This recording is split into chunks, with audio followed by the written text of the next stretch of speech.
நாம் தரையை தொடுவதே இல்லையா? அறிவியலின் அதிர வைக்கும் உண்மைகள். நிச்சயமாக நீங்கள் இப்போது தரையில் அமர்ந்திருக்கலாம் அல்லது நின்றிருக்கலாம். ஆனால் நான் சொன்னால் நம்புவீர்களா?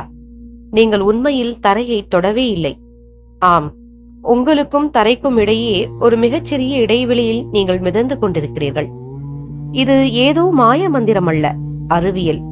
அது மட்டுமல்ல, நாம் வாழும் இந்த உலகம் வெறும் 3 பரிமாணங்கள் கொண்டது என்றுதானே நினைக்கிறீர்கள்.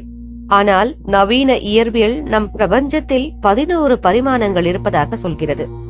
இந்த 11 பரிமாணங்கள் எங்கே இருக்கின்றன? பிரபஞ்சம் ஒரு மாபெரும் இசை கச்சேரியா? வாருங்கள், அண்ணாமலை சுகுமாரன் ஐயாவின் ஆய்வுகளின் அடிப்படையில் பிரபஞ்சத்தின் ரகசிய கதவை திறப்போம். இவ்வளவு காலம் நாம் எலக்ட்ரான், புரோட்டான் போன்றவற்றை சிறு துகள்கள் என்று நினைத்தோம்.